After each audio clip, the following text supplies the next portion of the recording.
Salut, bienvenue dans cette deuxième partie de vidéo. Pour rappel, dans la précédente partie, voilà là où on s'est arrêté. Et on a créé la base de données, la table, on a inséré des données dedans manuellement. Et puis, on a créé aussi le header. Le header ici, on a utilisé ça avec le formulaire, tout ça là. On a aussi créé la base de connexion, c'est-à-dire le fichier de connexion qui nous permet de se connecter à la base de données en récupérant les données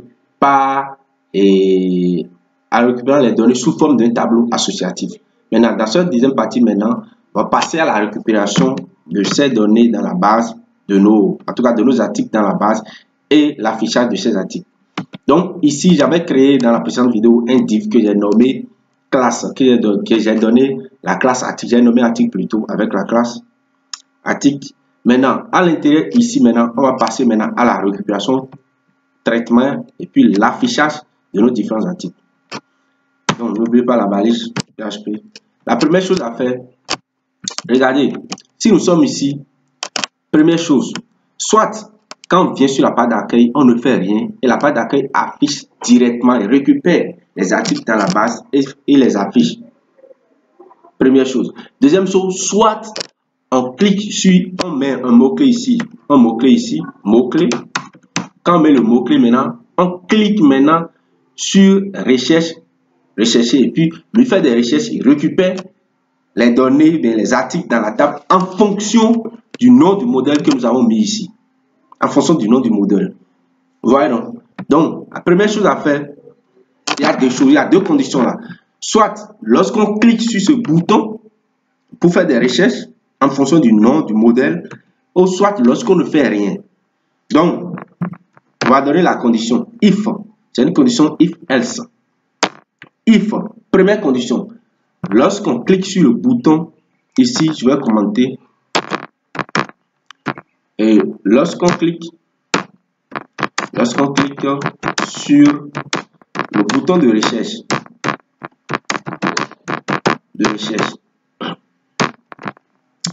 et le deuxième, lorsqu'on ne fait rien. Lorsqu'on ne fait rien.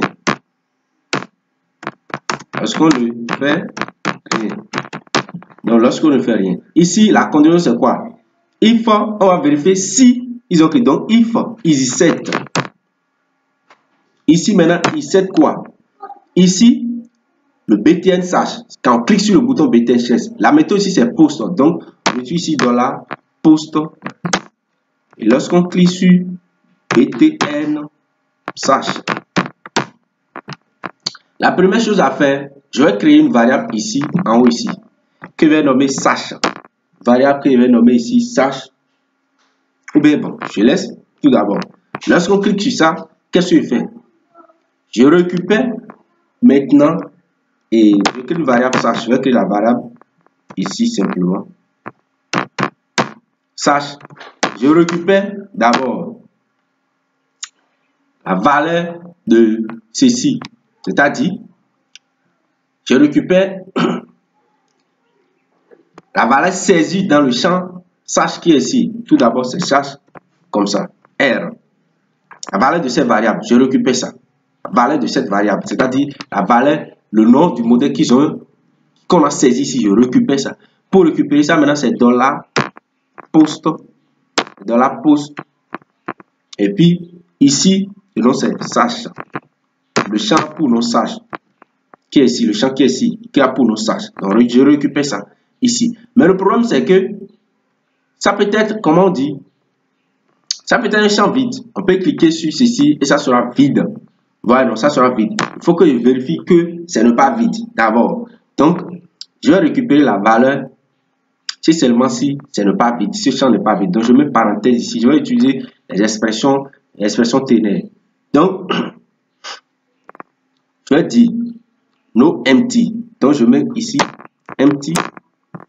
C'est ça, non? Empty. Si ce champ n'est pas vide, qu'est-ce que je fais? Je mets point d'interrogation. Je mets la valeur de $post sache. Je mets cette valeur là dans sache. je mets cette valeur-là dans sage. Voilà, non? Si c'est pas vide, je mets cette valeur dans le sage. Dans le cas où c'est vide, je ne mets rien. Je mets simplement ici, chaîne vide. Je mets chaîne vide. Voilà, non? Je mets chaîne vide. Donc, si ce n'est pas vide, je mets la valeur. Mais si c'est vide, je mets une chaîne vide. Tout d'abord, ici, la parenthèse, c'est ici. Je ferme ça. J'espère que vous avez compris là. Donc, c'est l'expression terrain. Lorsque ceci n'est pas vide, je récupère dans sage la valeur du champ. Dans le cas contraire, je mets simplement une chaîne vide. Maintenant, qu'est-ce que je fais? Après ça, je crée une requête que je vais nommer SQL. La requête SQL sera, lorsqu'on clique sur ça, la requête SQL sera select. On met ici select everything from la table AB avec S. Si je n'ai pas mal écrit ça. Table AB avec S. Donc, je vais essayer de voir. Donc, c'est la table AB avec S. Je récupère ça. Je récupère ça en fonction de quoi? En fonction de... Je vais chercher ça parce que je vais filtrer les valeurs que je vais récupérer en fonction de sache, c'est-à-dire la valeur de sache. La valeur de ce formulaire. Donc, ici, je vais mettre simplement where modèle. Where modèle, c'est-à-dire ce champ modèle est comme... Ça veut dire like. Like quoi maintenant? Est comme sache, c'est tout. Est comme sache. Donc, dollar sache. Lorsque c'est comme sache. De cette façon. Point barre. Voilà, non? Est comme sache. C'est tout. Lorsque la valeur est comme sache. Voilà. J'espère que vous avez compris ceci. Maintenant, après ça, maintenant, si on ne fait rien, la valeur de SQL maintenant, ça sera égal à quoi? La valeur de SQL maintenant sera égal à tout coup select. Ça, la requête sera maintenant select everything from simplement AB. C'est tout. Lorsqu'on vient sur la page, on select, on récupère tous les articles de la page simplement, on les affiche. C'est tout. Mais quand on clique sur le bouton, on récupère tout en fonction de la valeur qu'on a mis. C'est tout. Voilà, je finis ça. Qu'est-ce que je fais? Je viens ici maintenant, je dis la requête est égale à quoi? La requête maintenant, ça fait PDO. PDO query. Ici maintenant, ça fait query et puis SQL. C'est tout. Query SQL. C'est tout. Et maintenant, je récupère toutes ces valeurs maintenant là. Je crée résultat ou bien je mets result S. Puis je récupère tout grâce à ici rec fetch et je fetch all. C'est tout. Je récupère le résultat maintenant là dans la variable result sous forme de tableau associatif. Je récupère tout. Le droit est mis fetch all. Je récupère tout là. Voilà, je récupère tout. Maintenant, il faut que j'affiche tout ce que j'ai récupéré maintenant. Pour afficher tout, je viens ici, simplement, je mets for each. C'est ça, non?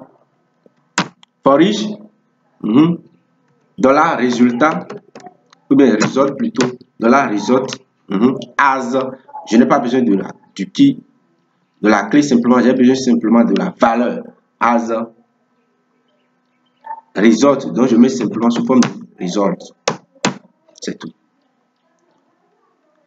Maintenant, je vais afficher ça. Donc, ce que j'ai fait ici, simplement, lorsqu'on clique sur le bouton de recherche, je récupère tous les articles maintenant en fonction de quoi? En fonction de la valeur et du modèle. En fonction de la valeur du modèle. Voilà. Mais lorsqu'on ne clique pas sur le bouton, je récupère tout simplement. Après, maintenant, j'exécute la requête. J'exécute la requête avec query. Et je récupère tout dans ici maintenant. Je vais parcourir chaque ligne maintenant. Chaque ligne du tableau, je vais les afficher ici. Afficher chaque article avec la boucle for each. Et maintenant, il faut que je vais personnaliser maintenant l'affichage. Je vais personnaliser l'affichage. Donc, tout d'abord, ici, je vais essayer ici de fermer d'abord. Et je vais fermer la balise PHP qui est ici. Je vais fermer ça. Je vais l'ouvrir en bas ici. Je vais fermer, je vais l'ouvrir en bas ici. Pourquoi j'ai fait ça? J'ai fait ça simplement pour pouvoir mettre du HTML au milieu ici. Ça va me permettre de mettre HTML au milieu ici. Voilà, donc ça va permettre simplement de mettre du HTML au milieu ici. Donc, je vais créer un div que je vais nommer Abi. Simplement Abi. Donc, je crée un div que je nomme ici Abi. Je crée un div ici que je nomme Abi. Et c'est ça, dans ce div maintenant, je vais afficher maintenant chaque article que je vais personnaliser. Tout d'abord, j'affiche d'abord l'image de l'article. Donc, je mets IMG. J'affiche l'image de l'article. L'image, la source ici maintenant, c'est, je vais dans image. Je vais dans le dossier image slash maintenant. Je récupère maintenant le nom. Je récupère le nom. Je vais afficher l'image. Il faut que je vienne ici. Je récupère le nom de l'image maintenant. Et je prends ce nom maintenant. J'irai le chercher dans le dossier image qui est ici. Et quand je vais trouver le nom ici, c'est ça que je vais afficher. C'est pourquoi je mets simplement le nom de l'image ici. Mais je mets l'image proprement dit dans un autre sous-dossier qui est nommé image ici. Maintenant, ce que je fais, je vais dans le sous-dossier image ici maintenant. Et j'affiche ça maintenant. Je récupère le nom qui est ici. Et c'est ce nom maintenant. Je vais chercher dans ici maintenant pour pouvoir afficher. Donc, il suffit de mettre image slash maintenant. Je mets ici maintenant quoi? Je vais utiliser maintenant là maintenant du PHP. Je vais utiliser du PHP et je mets ici. Je vais utiliser forme contractée. Je mets égal ici. Et j'affiche quoi? J'affiche maintenant le champ. Et je mets $result. Donc ici maintenant c'est result. Result. Comme ici result. Et je prends quel champ? Le champ photo. Point bas. Le champ photo tel que je l'ai mis ici. Le champ photo. Je fais ça. Ça marche. Le champ photo. J'affiche ça. Maintenant dans ART je peux mettre simplement photo du modèle. C'est tout. Photo du modèle. Donc je finis d'afficher ici. Je passe à la ligne maintenant. Donc je mets BR ici pour aller à la ligne. Et après ça, je vais afficher quoi? Je vais utiliser toujours forme contractée. Je vais afficher ici maintenant $result. J'affiche quel champ? J'affiche le nom du modèle. Je mets ici modèle. Après d'afficher le nom du modèle, je mets BR ici. J'affiche maintenant quoi? J'affiche maintenant le prix. Le prix ici. Toujours forme contractée ici. C'est tout comme si je suis en train de mettre écho. Je vais vous expliquer maintenant. Donc, j'affiche maintenant le prix. Le fait de mettre chevron ouvrant point d'interrogation égal, et je mets directement là. C'est comme si je suis en train de mettre ici et je mets PHP ici. Je mets écho maintenant. Écho result modèle. Donc, ce que j'ai mis ici maintenant, regardez ça là. PHP, en tout cas, chevron ouvrant point d'interrogation PHP écho ceci. Ça là, exactement. Je dis même chose que ceci.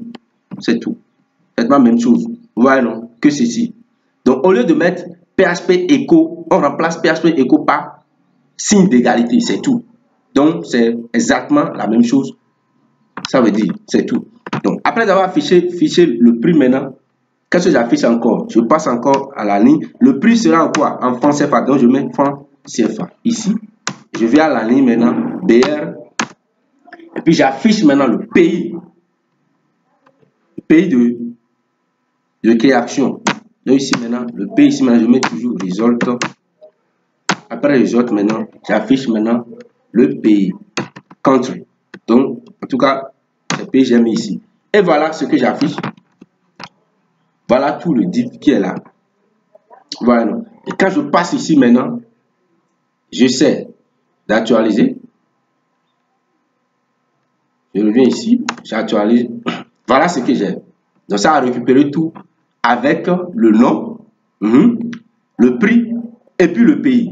Tout. Le nom, le prix, le pays. Le nom, la photo, le nom, le prix, le pays. Donc ça marche. Ça reste à styliser ça maintenant. Je vais styliser ça. Maintenant, pour styliser ça, qu'est-ce que je fais? Simple. Je vais attaquer d'abord la classe article et la classe habit. Je vais attaquer maintenant la classe article et la classe habit. Donc, je prends tout d'abord article. Je prends la classe article. Maintenant, je vais prendre la classe article maintenant. Je vais maintenant styliser ça. Est-ce qu'on comprend? Tout d'abord, je lui donne une largeur. Je ne veux pas que la largeur soit 100%. Je lui donne une largeur de peut-être 80%. Je donne la largeur de 80%. Et après, je donne margin right. Et je vais centraliser. Je vais centrer les éléments. Pour centrer les éléments, il faut que je mette simplement margin. Margin, 2 points. En haut, en bas, je laisse ça. Et puis, en tout cas, je mets auto. Ça va centrer les éléments. Auto. Mais imagine auto. Et je mets ici maintenant padding. Le padding ici maintenant, je mets le padding à 2%. C'est-à-dire à l'intérieur, 2%. Marge intérieure. Ici maintenant, le fait de lui donner la largeur, 80%, et de donner maintenant le margin auto permet de centrer le contenant. Ça va centrer ça. Vous voyez, non? Et ici, le padding maintenant, je donne padding marge intérieure maintenant de 2%, en haut, en bas, à gauche, à droite. Et après, qu'est-ce que je fais? Je mets vertical et là, pour pouvoir aligner maintenant les contenus de mon contenant article, je mets vertical et line. Donc, je vais tous les aligner au milieu. Donc, je mets middle. C'est tout. Ça permet maintenant d'aligner tous les éléments. C'est-à-dire quoi? Si il prend ceci maintenant, ceci, ça là, ça va les aligner au milieu. Vous voyez, non? Donc, vertical et line, middle. Donc, je termine avec ceci. Je vais attaquer maintenant le habit. Je vais regarder si c'est pas, si j'ai mal écrit ça. J'ai mis habit. Voilà. Ça roule. Donc, c'est comme ça. Habit. Et qu'est-ce que je fais? Je vais lui donner le marge intérieur. Ça fait margin de 5 pixels. Maintenant, de la largeur. Je lui donne une largeur de 120 pixels. Et une hauteur de 100%. Hauteur de... Non. Qu'est-ce que je fais même? Et l'habit, non. Je prends l'habit d'abord. Je vais lui donner... Attendez. Je vais lui donner une largeur de 150 pixels. Je lui donne une largeur de 150 pixels. Je lui donne la hauteur minimale, c'est-à-dire minimum 8. Je donne la hauteur minimale à au moins 200 pixels. La hauteur minimale à 200 pixels. Maintenant, je lui donne une bordure avec le border. Une bordure de 1 pixel solide. Un pixel solide. Et puis la couleur que je vais prendre, quelle couleur ici? Je vais prendre la couleur, ça. 9. Gris poisson. Donc, après ça, couleur grise. Après ça, je fais maintenant, je lui donne une margin. Marge extérieure de 10 pixels. Marge extérieure de 10 pixels. Je lui donne maintenant padding. Je lui donne padding 0. En tout cas, je lui donne la padding de en haut 0, en bas 0, à gauche 20 pixels, à droite aussi 0. Et après maintenant, chaque élément, c'est-à-dire chaque habit maintenant, parce que ici, je suis avec chaque habit. Donc, je vais frotter les éléments l'un à côté de l'autre. Je veux que les éléments se placent l'un à côté de l'autre. Donc, j'utilise flotte maintenant. Je vais frotter ça à left. C'est-à-dire, les éléments commencent par s'aligner à partir de gauche. L'un après l'autre, l'un après l'autre, l'un après l'autre. Donc, je vais frotter les éléments là maintenant. Et si je fais ça, je reviens ici maintenant. J'essaie d'actualiser ça. Voilà ce que j'obtiens. Voilà ce que j'obtiens. Et il n'a pas encore, parce que les images maintenant là, prennent toujours, comment on dit, les tailles par défaut. Il faut que je réduise maintenant la taille de chaque image. Donc je viens ici, je dis, va dans habit, je prends l'image qui est dedans, prends l'image qui est dans habit, va dans habit, prends l'image qui est dedans, et c'est l'image là maintenant, je lui donne je réduis la largeur et puis la hauteur. La largeur de 120 pixels et aussi la largeur et la hauteur aussi à 100%. Je donne la largeur à 20 pixels et ceci à 100%. 100%. Non, 100%, mais 100 pixels. Je mets 100 pixels. 100 pixels. Et après maintenant, je donne maintenant le margin. Je donne margin un peu, je fais le décalage extérieur de 5 pixels pour chaque image. Donc, si tout va bien maintenant, ça devrait fonctionner. Voilà ce que j'obtiens. Voilà ce que j'obtiens. Mais il semble que les tours ne sont pas centrés. Ils sont côté en bas ici. Donc, qu'est-ce que je fais?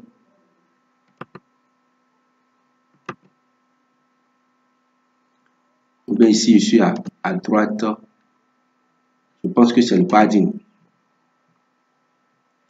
20 pixels. Voilà. C'est centré. Je crois que tout est OK. Simplement que les tests qui sont dedans ne sont pas centrés, tout ça là. Les tests qui sont dedans ne sont pas centrés. C'est ce que je dois faire. J'ai aligné tout, mais ceci n'est pas centré. C'est que je n'aime pas trop ça. Donc, je vais réagir sur ceci. Je vais agir sur ça là. Je vois. Bon, je mets chaque habit maintenant. Je mets test align center. Test align center. Test align center. Est-ce que ça a changé l'effet? Oui, ça a changé. C'est centré maintenant. Test align center. Et puis, je crois que le padding que j'ai donné ici, je précise simplement directement ici, padding left. Padding left, je mets ça à 20 pixels.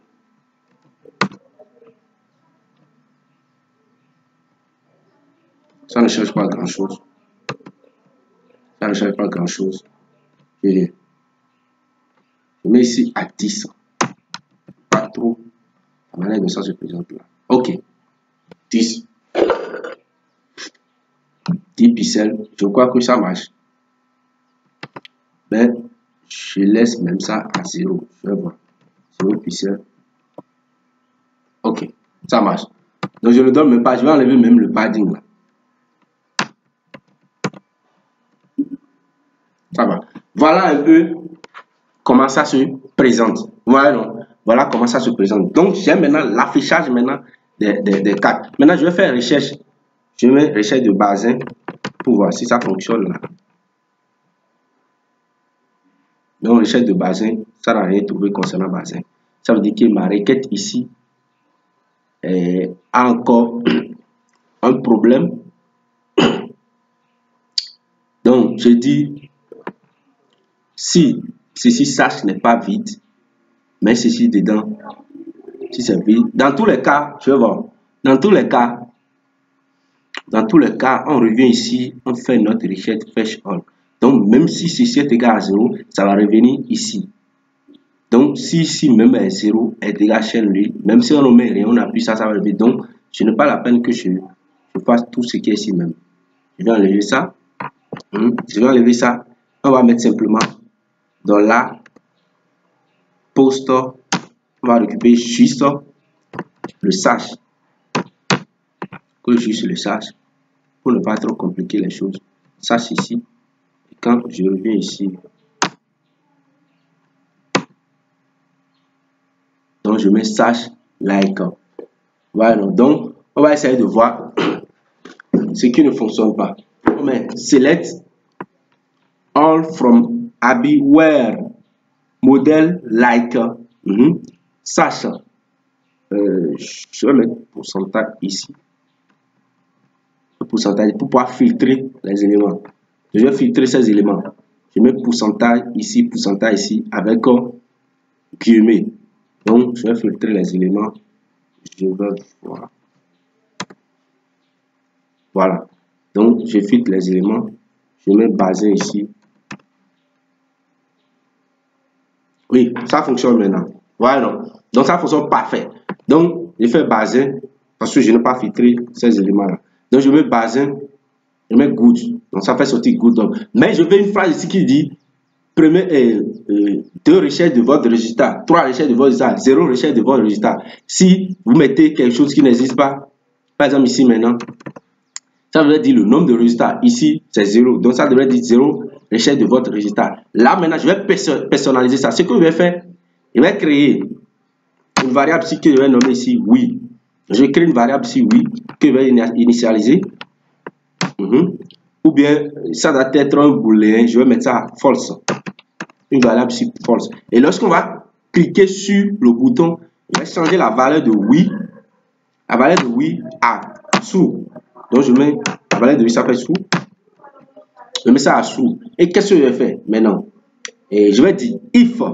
Donc avant ça là, avant le for each, je dis si la valeur de oui est égale à true, donc if oui. Si c'est true, donc if oui.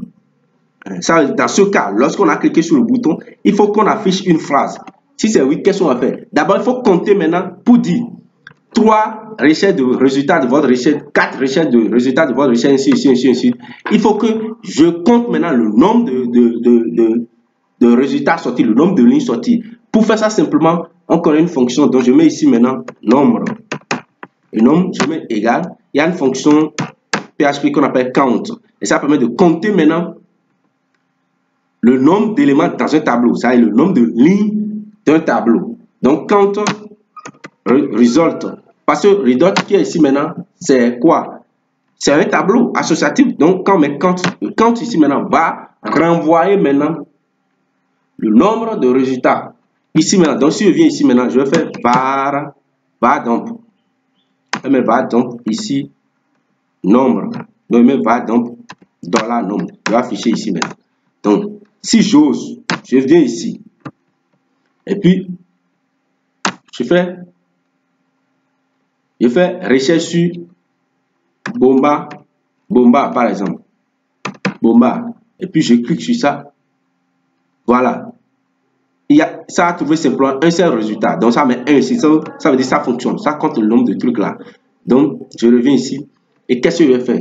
Je mets ici simplement écho. Écho ici. J'affiche quoi? J'affiche simplement un paragraphe. Donc, écho P. Un paragraphe ici. Que je vais dupliquer. J'affiche un paragraphe et à l'intérieur du paragraphe maintenant, j'affiche un strong. Strong. Balise strong. Balise strong. Ici aussi le P. Il faut que je mette ici. Maintenant, à l'intérieur de ces strong, maintenant, qu'est-ce que je mets? Je mets une phrase ici. Je mets, on dit 3 résultats de votre recherche, 4 résultats de votre recherche. Donc, il suffit de mettre simplement ici dollar nombre. Nombre résultat de votre recherche. C'est tout. Si c'est 3, il met 3 résultats de votre recherche. Si c'est 4, il met 4 résultats de votre recherche. Si c'est 5 maintenant, il met 5 résultats de votre recherche. Et ce que je vais faire, je vais styliser le strong là. Je viens ici. Je vais styliser strong. Donc je viens ici et dis prends la balise strong. Et qu'est-ce que je fais pour la balise strong? Je vais changer la couleur color. Donc color ici, j'utilise RGB, la notation RGB. Je donne quelle couleur? 27, c'est ça, 27, 220, 122. Et j'augmente la taille un peu, font size. Font size, je mets 20 pixels. C'est déjà bon. Et ici, le strong, je vais entourer le strong simplement de ceci, du nombre, c'est tout. Je vais l'entourer du nombre. Et quand je viens ici maintenant, j'essaie de réactualiser maintenant mes syntaxes, erreur du syntaxe à 39. Donc j'ai oublié le point virgule qui est ici. Je viens ici, je réactualise maintenant. Il dit quoi? Un résultat maintenant de votre recherche. Vous voyez non? Si je ne fais pas de recherche, la phrase qui est ici disparaît. La phrase disparaît. Mais quand il fait de recherche, par exemple Ankara, et puis je viens ici, il met un résultat de votre recherche. Si je mets quelque chose qui n'existe pas, il met quoi? Mais zéro résultat de votre recherche. Mais quand je ne fais pas de recherche, la phrase ne s'affiche pas. C'est pourquoi j'ai utilisé ce oui pour le changer à true. Et c'est quand il y a true maintenant qu'on pourra maintenant utiliser ça pour afficher ce qu'on doit afficher. Voilà là où on va s'arrêter aujourd'hui pour cette deuxième partie de vidéo. Voilà un peu. Dans la seconde partie de vidéo maintenant, on va passer maintenant au tableau de bord. Donc, on va passer à l'affichage de ces éléments pour passer dans un tableau pour pouvoir supprimer et en tout cas ajouter, modifier, ainsi de suite, ainsi de suite. Maintenant, voilà la fin de la vidéo. Si vous avez kiffé la vidéo, n'hésitez pas d'aimer ça, de partager ça et de commenter, de dire ce que vous pensez quand même. Si vous avez des avis sur la vidéo, dites ce que vous pensez de la vidéo. Aussi, si vous n'êtes pas encore abonné, abonnez-vous pour qu'on soit ensemble et cliquez sur la cloche de notification pour ne pas rater la prochaine vidéo, la prochaine épisode. Et je vous dis à très bientôt. Bye.